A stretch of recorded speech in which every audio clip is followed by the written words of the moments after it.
Well, it's amazing what happens when you get a few adventurous people together over lunch. And I had lunch with Van Lindblad, and we started talking about different things we could do and the idea of celebrating the 50th anniversary of Lindblad expeditions and the 100th anniversary of Ernest Shackleton's expedition down to Antarctica came up. And the idea was to follow in the boss's footprints, everyone called him the boss, across South Georgia Island. And so that's what we're heading out to do.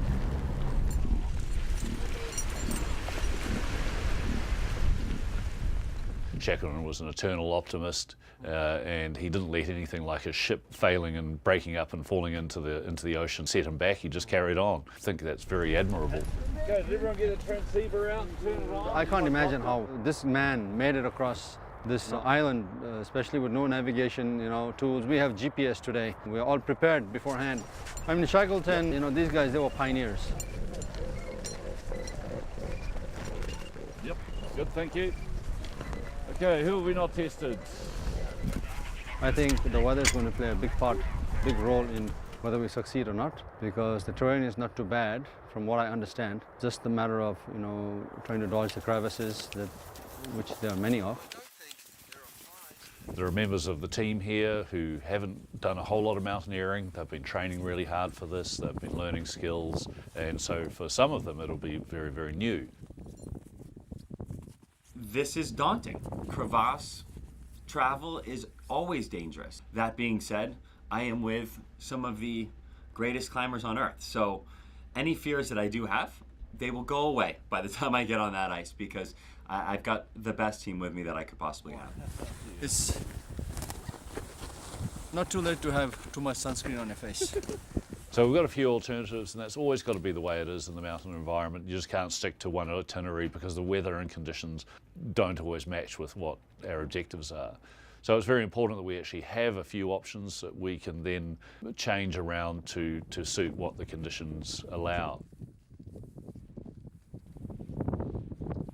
We climbed up above the clouds into lovely weather and across great plateaus until we got to the mighty Trident that Shackleton and his men slid down, just sitting on some rope, throwing caution to the wind and descending 800 feet.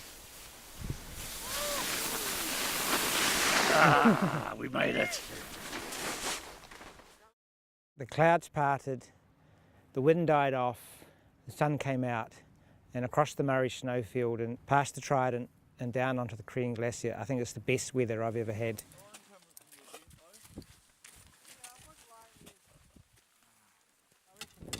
And then out in the middle of the Crean, we pitched camp for an absolutely stunning night with lenticular clouds up above the peaks. And there we were, a team in our little tents. The slope is quite steep and there are some big crevasses in it. So travelling down on snowshoes was a little tricky. And we were a little concerned about a loose snow avalanche occurring.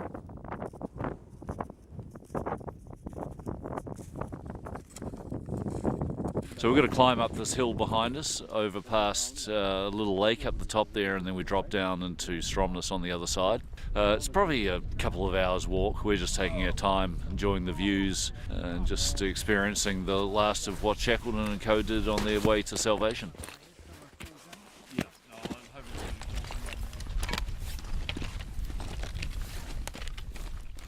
And here we are inching towards our goal. We're only probably 30 minutes or so away from our final destination. Expectations are high. The optimism is amazing. We feel as if we're following in his footsteps and perhaps dreaming that we can even see his footprints in the snow as we move.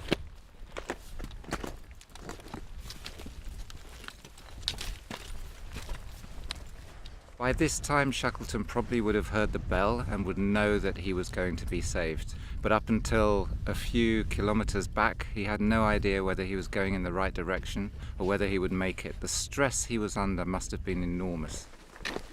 That was what Shackleton heard, the whistle blowing. Knowing that the end is near, really thinking about what Ernest was going through at the time that he was here, and knowing that we get to rejoin our guests and our comrades off the ship. So we feel good, we feel good.